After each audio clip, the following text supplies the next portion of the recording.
Okay, after my first video showing how a normal human being, non-engineer, would look at Trace32, which is now available for the Arduino Portenta H7, here's their download page, which is weirdly hard to find. If we go down here, that's the file you need to download, and check the date, November 23rd. So it hasn't been updated yet, but I'm going to show you better ways to do things. So let's go into here. There's the download. Let's extract it, hopefully here. And I'm going to show you a couple of things. One, the file, the system-settings file is in my GitHub there. The link should be on the video. So we go in here, and there's the main area of Trace32. Notice there's no license here, but there is a system settings. And what I'm going to do is I'm going to delete the old system settings. Hopefully this has on that GitHub, there's the new one. So there's the system settings. Something I didn't go into is the license. If we have a look at this, here's a fake license. All you have to do once you've gone to the license page, and there are links for that, and that's not terribly tricky, you just, in your Arduino, let's give you a quick show. Here's my Arduino, should be flashing properly. I've got a port there, a get board info, and that'll show you your number for your Portenta. You send that off and blah, blah, blah. That stuff's not hard. Okay, what I wanted to do was show you your fake license, or your license, this is just a fake, is going to come out like this. It's going to have a bunch of weird numbers. Then it's going to have your Portenta serial number. Then it's going to say that. Then it's going to say temporary. Then it's going to give you some really long key and your email and that. Now, say you have several Portentas. Your next one you would paste right below it in the next line. And this needs to be saved as exactly license.t32. And something a little bit confusing. There's my license.t32. It doesn't go in the license folder. It just goes in this main area. And so I'm going to drag that there. And hopefully that won't, that'll make it so we don't have the weird license popping up and that. So I've got my license, and it is a .t32, not .txt. Anyway, I'm going into Windows 64. That click should be that one. Let's just see if it's still alive. And a reminder, you should, yeah, okay, that link's not alive. That's my fault. Let's just delete that. I'm going to, it even says in the instructions to drag this to your desktop. Okay, so first thing you should do, first see if you can get here. First see if you can, and this is the new thing, but first just see if you can get this going. You have to double click on it. Note it gives you a date and time. That's kind of important. We've got this thing, a breathing with the double click. We go there, because if you can't get this part done, there's no real point doing the other stuff. So that's good. A little thing to notice here, F9 gets rid of that. There we're in our code.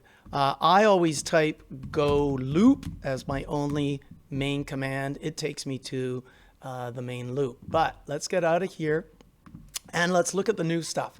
So select your Arduino folder.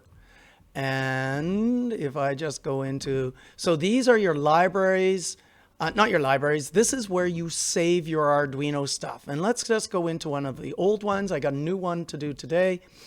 And there we go. There's the ELF file, but really important here, that is the old compiled ELF file. If I go here, there's nothing there yet because I haven't compiled something today. But here's what's cool. That one, if I reboot this and I flash it, flash the program, it will load up my old file. So I can go back to old versions. And once again, I always hit F9 to get into my code. F9 again just shows the, and here's the assembly code, the assembly language code. This is super cool stuff. And then I've got a breakpoint hard coded in there, which is really nice because I can just say, you see my Arduino is flashing. It's saying buy and high. It's got a loop variable showing up. So I just want to show you the process, which is so much better with this new system settings. So here I am in my Arduino, and let's have a little look at the code. This is the stuff that's debug stuff that has its own include. I do no break. I know the example has break, which stops you at your setup. The reason I do no break is that I can run and check that things are working here.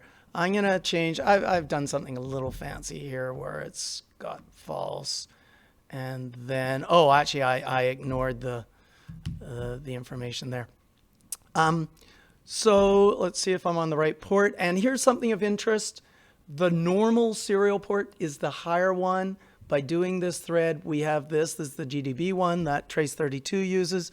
So if you want to see how this is running, you would have to choose that. And let's just run this thing from scratch. So I double push, breathing green. I do get the right port and port. I have saved as my trace06 and I fire it over. That might take a few minutes. Let's just have a look at the code. I'm setting a integer called my loop.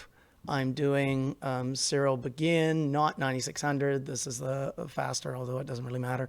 I'm setting the LED to be blue, LED blue, and just some little code here. And I don't have the debug breakpoint in there at the moment because let's say I'm just working with my program. I know there are going to be some issues, so I've got the TRACE32 stuff there, but I just want to see if it works. Flashing, let me just show you because this stuff's important once it's flashed. So we want to just run it. Okay, there it's firing to the Portenta. So a reminder, we've got 2 serial ports. It's probably going to be the higher port, that one. And we check in the serial monitor, and yeah, it's running really fast, it's flashing really fast. Okay, now let's say I want to go to TRACE32. Well, in TRACE32, I've already set up that I'm on my trace05. Let's go back, there's my trace06. So we've selected that folder, and there's nothing there. Why is there nothing there? Because TRACE32 hasn't analyzed it yet, but in the Arduino Classic IDE, there is a file there. I clicked on it, we've got a time frame, and I'm gonna flash it just by going like this, and we flash it. Okay, what it's doing is it's now copying that ELF file to my Arduino folder. Here F9 gets you into code, and because I didn't put that breakpoint, I'm gonna have to put the go loop, and on go loop I could just insert breakpoints wherever I want them, so I've thrown a breakpoint there. Now I can hit go and watch my Arduino's, it's doing its stuff and the breakpoints are good. Okay, I think that's all we really need to know, but have a look at this. When I go back into this folder, now in the current directory is that. And if I click on it, that is the old one I just made. If I go back into here, and now here's something interesting. Let's say I compile, I don't upload it to the computer. I just compile it with my new breakpoint. Hoping this is going to be a little bit quicker. And the reason for doing that is when it finally runs, we have these two things. That's my old build. That's my old build. But when this Arduino has finished running, and remember, I'm not flashing it. Okay, this should now be, that's my old build. this one should now be my new build. Having that old build is kind of cool. I can go through my other runs of the thing and load up old ones. But this should be my new build, which I can now quite quickly flash to the Arduino. This is the Portenta, which comes with a free TRACE32. And let's just see if it is. So I'm F9ing to get rid of that stuff. F7 is the way to go. And there it is, my new stuff. And that's all I wanted to show you today. We've done